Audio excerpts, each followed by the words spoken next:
Hey guys, so I know that in my last video I was just talking about the basics and everything like that, and so with this video I'd like to focus on my views about education and also parenting in that sense as well, because what you see is our majority view is that we should be equal and that racism is a cultural thing and that there really is no thing as a race.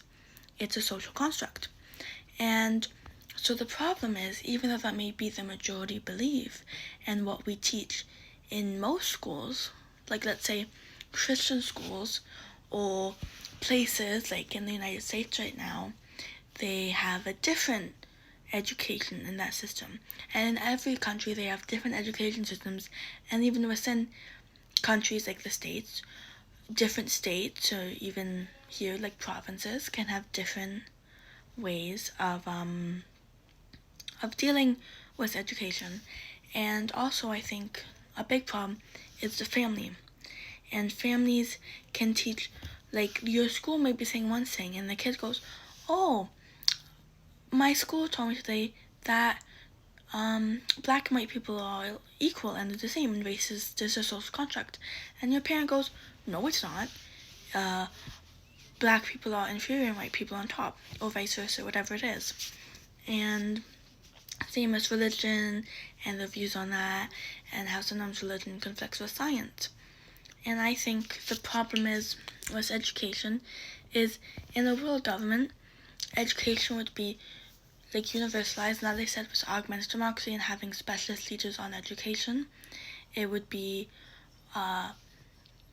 very representative of the population and what scholars also think that we should know, and that what would be important to educate people on and what they're educated on. And that basically goes, it can change over time. Obviously education has always changed and we develop new ideas and new differences. And I also think, I know it's a bit dystopian, but then again it's common, it's no knowledge. Utopia, it's actually the definition of the word is like, it's a fake, like a paradise, but you can't have paradise. And to me, dystopian is the closest thing you can get to utopia, because everybody is connected. And most people, like you say, there's a few who aren't happy, but most of the people there don't realize they're not happy and they're actually quite happy. And so my view is that kind of the family structure is inherently bad, and I believe we should, once we reach the technology, to have artificial rooms. And basically there's not really involved any sexual production. Of course, I don't mean to ban sex or anything like that, but just sexual production. And I think that will also help with, I also believe in genetic enhancements and genetic engineering. So I think a lot of the thing is when people look like us or have the same views as us, we're more likely to feel connected to each other. So I feel with genetic engineering, we can make people more similar than different, which will help us be more collective and more better to be collaborative. And I think that's also quite the problem in that sense today, is that we are quite different, and that's what leads to problems, especially ideology and what we look like and what we wear. So my view, also I believe, to help people be more collectivistic, that we should all be wearing the same thing in a sense, to make sure that we're more happy. Like I believe in more collective consciousness, and hopefully one day we using technology form a hive mind, like neural implants and stuff like that, so it will help us improve ourselves. Because I also believe in like cybernetics and like I like the singularity, that we should all connect with, like I believe that's our evolution. And like even if AI tends to take us over, I'm like, that's fine with me, because I think AI is our evolution. I think we should be connected, kind of cyborgish. And also, well, to get back what I was saying before about education, is that basically after you're out of the room or whatever, even if we still have children, there's not really a thing as parents anymore. Like, it's more like a village society where all the children are raised together and taught the same things, taught the same beliefs, and probably with the help of AI and robots and stuff.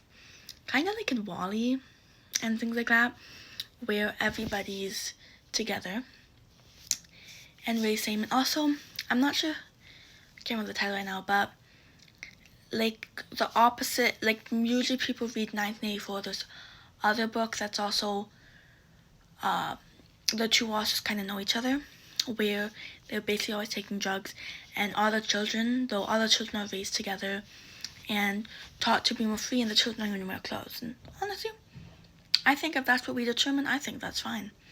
Most cultures, that's the way it is.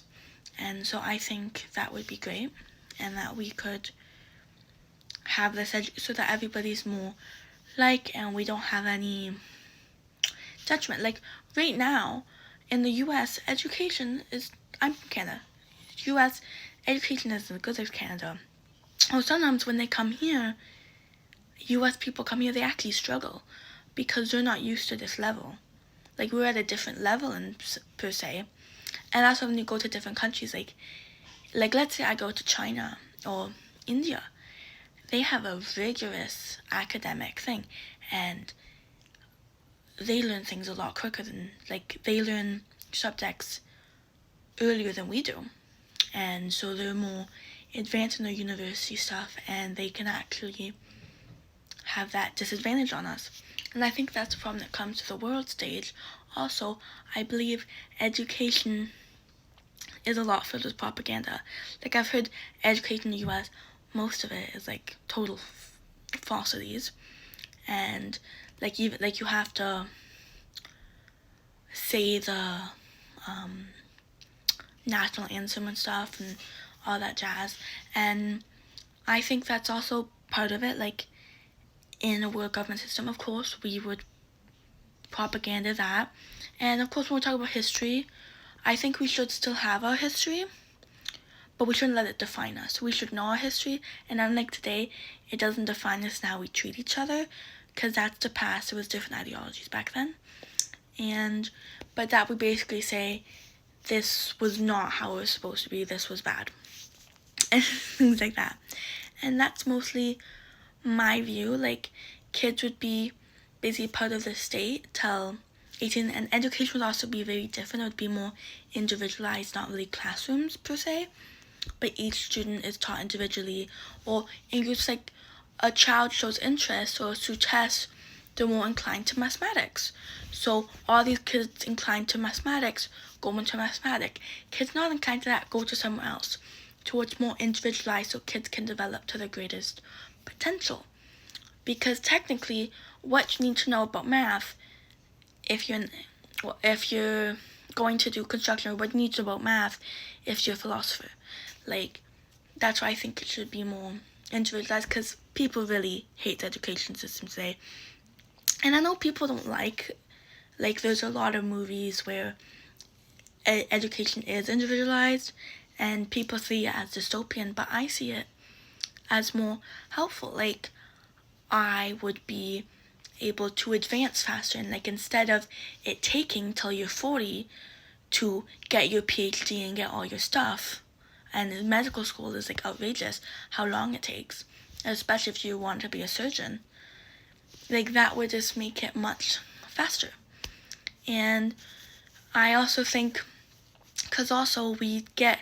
because there'd be no money, especially in my system, you wouldn't have to worry about trying to make sure that you have enough money to sustain yourself, because a lot of people might want to get into music. They don't get into music because they can't afford you. That's not really a career where you can succeed and you'd be able to make a living off of it. So I think that hinders people, and I think that would also help.